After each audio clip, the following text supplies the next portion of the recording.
Estou aqui desenvolvendo um projeto de paisagismo e pensando nas observações que os clientes fizeram, o que eles esperam do projeto, quais são as vontades que esses clientes têm de executar o que está sendo proposto. Eu já tinha feito a primeira apresentação deste trabalho e eu criei um jardim mais elaborado com plantas de baixa manutenção. Eu uso esse livro aqui de referência, né? Plantas tropicais. E olha o tanto de marcação que tem aqui com as espécies que eu selecionei. São vários jardins, cada jardim tem uma demanda específica, uma ambientação diferente, uma condicionante de clima, de sol, vento, e cada um destes ambientes requer uma especificação própria de planta. E a devolutiva que eu recebi é que eles querem um projeto de baixa manutenção e que, ao meu ver, pelo que eu recebi de comentário, se as plantas fossem de plástico seria o melhor cenário, porque eles não querem ter trabalho de cuidar das plantas. Eles não querem ter um jardineiro, eles querem ter bonito, mas eles não querem cuidar. Isso me faz pensar em cada coisa, assim, eu vou viajando nas ideias, mas o ponto principal que eu vejo é aquele negócio do...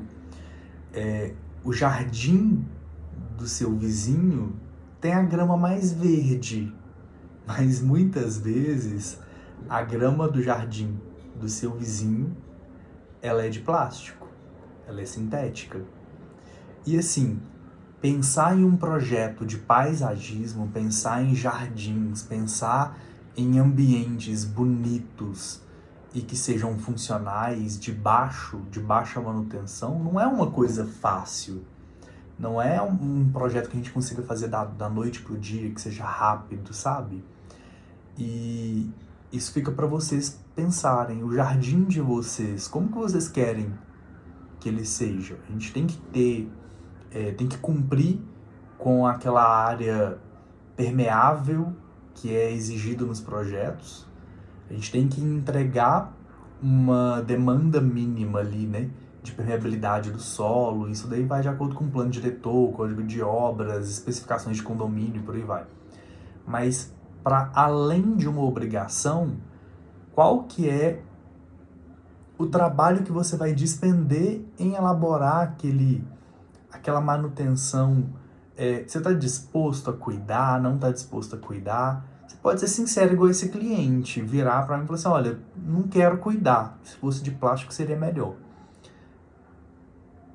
Aí a gente consegue pensar no projeto em opções que dá baixa manutenção, mas tem cliente que tem um pouco até de medo de falar com o arquiteto. Tipo assim, eu não vou querer não, porque essa planta é muito cara, eu não quero não, porque dá muita manutenção. E pensar nisso, eu sempre falo com os meus clientes, eu sempre deixo aberto para eles que, se eles não me falarem, eu não vou adivinhar.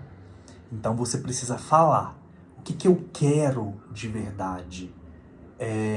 Eu quero só uma casa bonita? Eu quero aquela casa que é a casa do Pinterest, quero a casa do Instagram, a capa de revista. Eu quero a casa Vogue.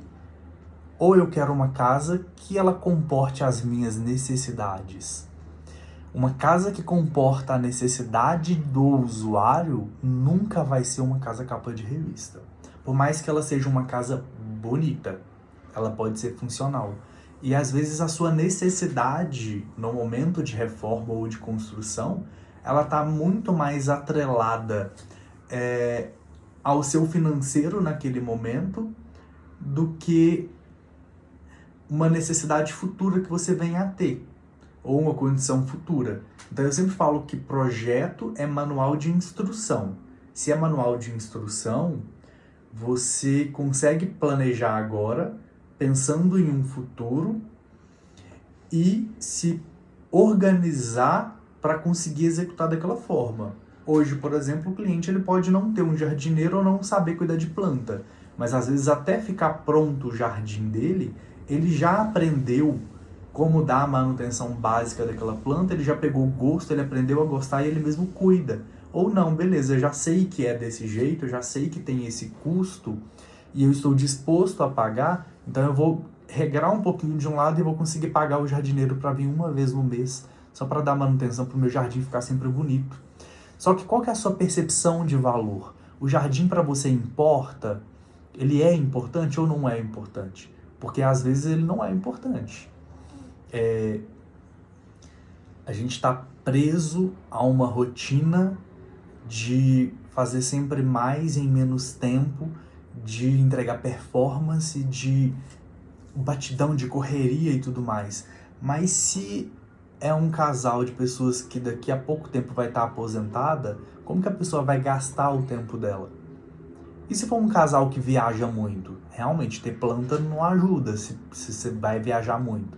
Mas não, eu sou mais caseiro, não gosto de viajar tanto, viajo uma vez por ano. Beleza. Então eu posso aprender a cuidar, desenvolver uma nova função para cuidar daquele jardim. São pontos que não existe certo ou errado. Cada cliente tem uma percepção de valor diferente. Seja ela ali na parte estrutural, na concepção arquitetônica, na luminotécnica ou no paisagismo.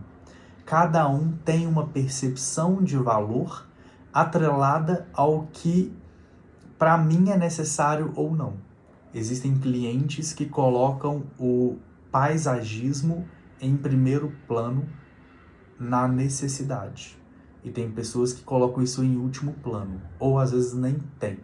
Às vezes eu quero só tudo construído, tudo de cimento, porque é mais fácil. Ou simplesmente porque eu não sei cuidar de planta. E eu não estou fazendo juízo de valor falando que é melhor ou pior.